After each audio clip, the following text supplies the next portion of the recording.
নমঃ শিবায়, জয় মহাশক্তি। ফ্রেন্ডস, সব বিউটিফুল সোলদেরকে রাখি সাহার পক্ষ থেকে মহাশিবরাত্রির অনেক অনেক শুভেচ্ছা, শুভকামনা রইল। তো ফ্রেন্ডস, আপনারা কি জানেন যে এই যে আমাদের শিবের যে ত্রিশূলটা আছে সেটার কি মিনিং আছে? এই যে ত্রিশূলটা, সেটার মিনিং হলো আমাদের ভূত, বর্তমান এবং ভবিষ্যৎ। ভূতকাল আমাদের জীবনে অনেক কষ্টদায়ক থাকে, তাই আমরা প্রত্যেকক্ষণ ভূতকালকে ভেবে নিজেকে অনেক কষ্ট দিই, আমরা কষ্ট পাই। লাইফে অনেক কিছু আমরা ফেস করেছি, তার জন্য সেগুলি বারবার আমাদের রিপিটিং হচ্ছে মাইন্ডের মধ্যে, তা নিয়ে আমরা অনেক কষ্ট পাচ্ছি।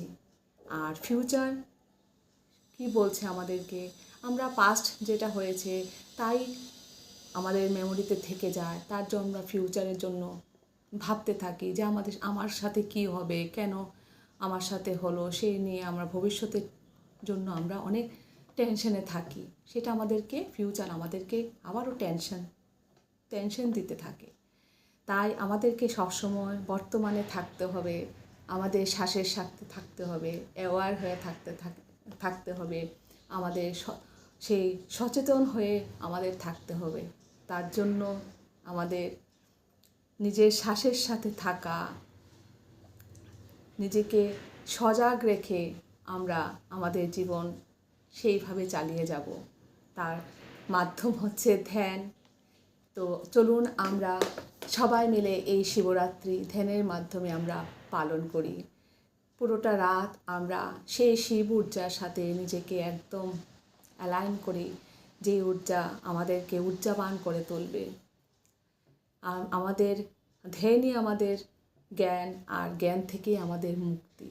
তাহলে আমরা সবাই মিলে পুরো রাত ধ্যান করব, কেউ গ্রুপ মেডিটেশন করবে, কেউ যেভাবে আপনারা পারুন ঘরে বসে একা পুরো রাত আপনারা ধ্যান করুন।